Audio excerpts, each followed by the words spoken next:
Shalom everybody, thank you for watching. Welcome to Torah Jewce. My name is Joshua, and this week's Torah portion is Tisa. And today we're going to be looking in chapter 33, and we are going to be looking in verse 12. Yes, this is the chapter about the golden calf.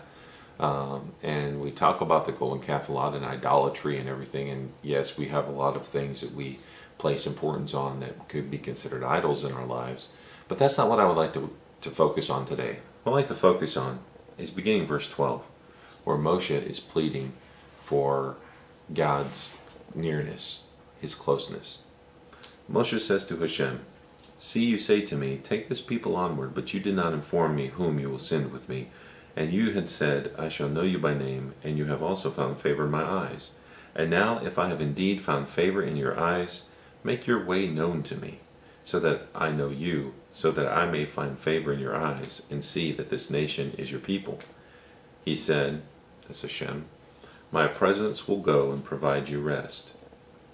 And he said to him, this is Moshe saying to Hashem, "If your presence does not go along, do not bring us forward from here. How then will it be known that I have found favor in your eyes, I and your people, unless you accompany us? And I and your people will be made distinct from every people on the face of the earth."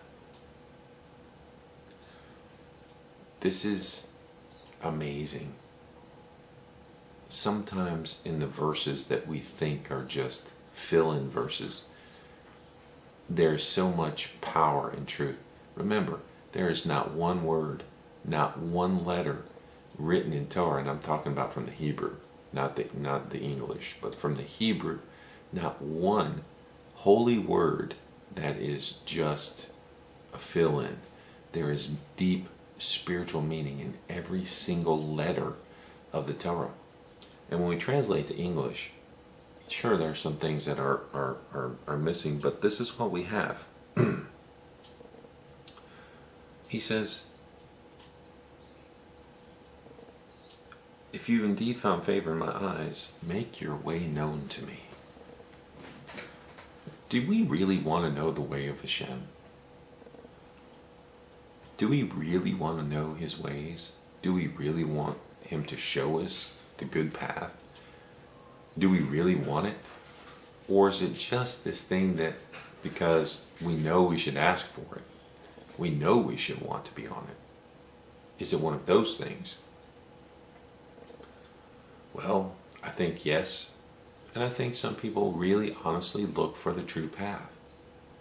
So many times we can be on the path, or we think we're on the right path, and it leads us to a place where there is no truth. And then we have to realize, well, we're at a dead end, where we have to backtrack a little bit. We have to backtrack to go find where we took the wrong turn. This is a lot of ways in how religions begin. We forget that we need to go back to the foundation of the Torah that was given to Moshe, and the wonderful and beautiful laws and ordinances that Hashem has given us. We have to go back to this place, and this is the starting place as we go down the path. Unfortunately, sometimes we are kind of placed, I shouldn't say unfortunately, because where we are placed is where Hashem places us. Some of us have been placed purposefully in a path where there is a little truth, but then we are challenged to seek Hashem and try and find the right path, the true path. Some are very happy where they are, and they don't want to know any farther, or to learn or to seek Hashem any further than what they know. That's between them and Hashem. And there are those who seek the good path, to seek the truth, kind of following in Moshe's footsteps here. Moshe is like, if you're not going to go with us, then what's the point? You're leading us in this way, but if you're not going to go with us, what's the point of life? What's the point of living if we don't have Hashem? He's the author of life. If he's not going to go with us, what's the point? If you're doing things in your life that's not good for you or for Hashem, what's the purpose? Why are you doing them? And I'm not saying that, believe me, I have not arrived. I do things that waste time, waste my energy, waste my thought process.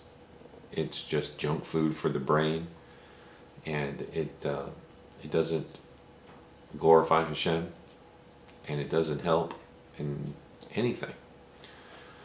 But my point is, Moshe is teaching us something. He's teaching us that if Hashem is not going to be with us, what's the point? Why go down a path if Hashem isn't going to be there?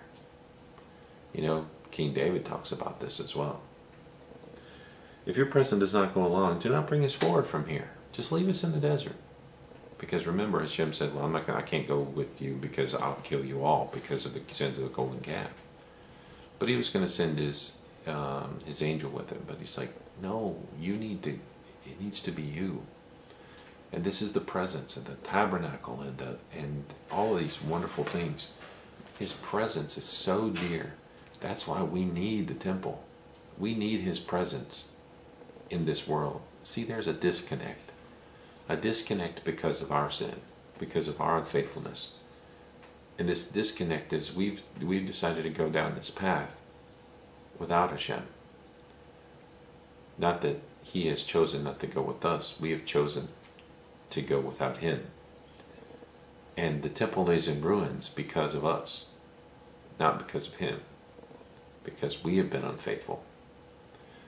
And we need to build this, to connect it with the heavenly temple, so that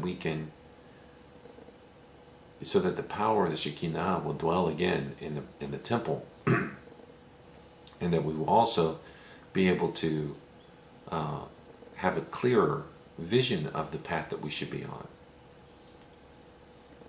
It's so important for the world.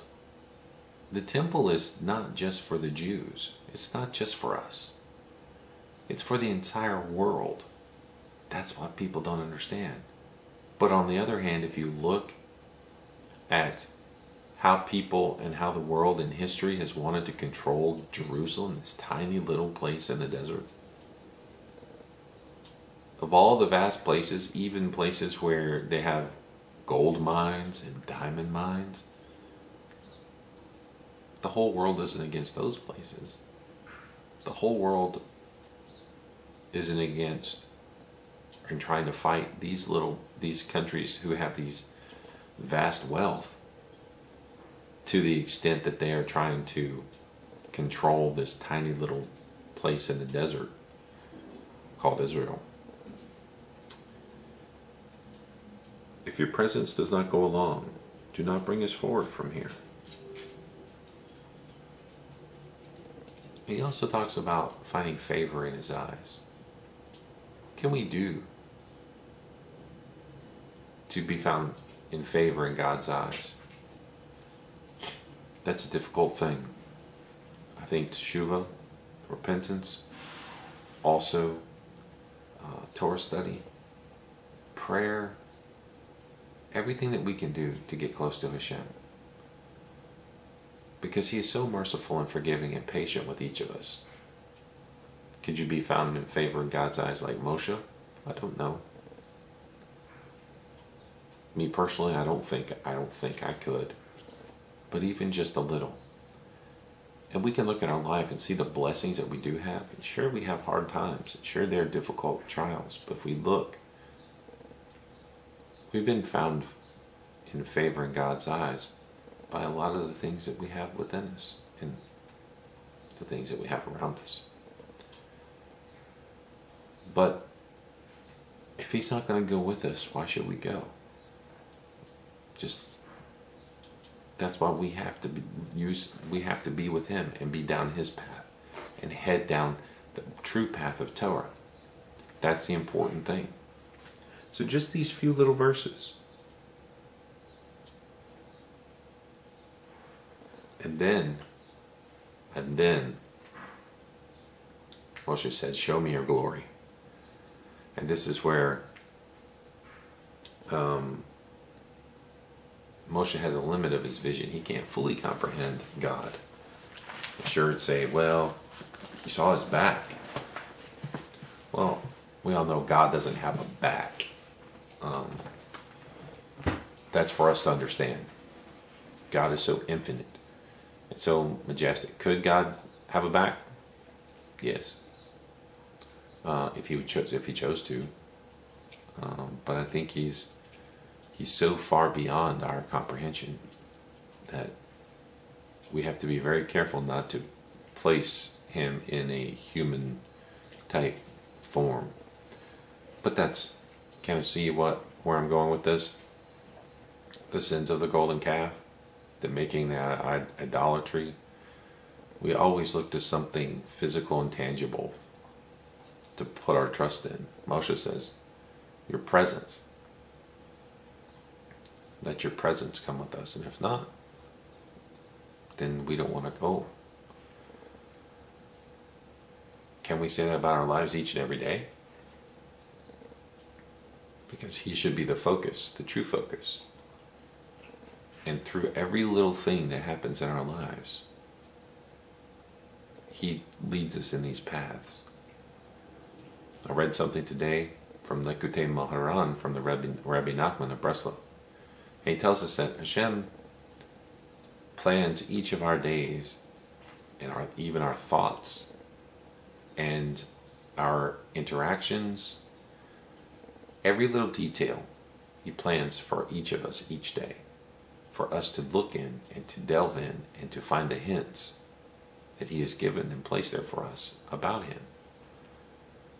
That's amazing. See, he's provided the good way for us if we would only open our eyes and look. Someone was saying, well, I don't know where the path is. I don't know. We have the light. The light is the Torah. It shines the light on the path. It gives us clear directions about the path. What we're supposed to do on the path. And that Hashem will be with us. Just like Moshe asked him to be.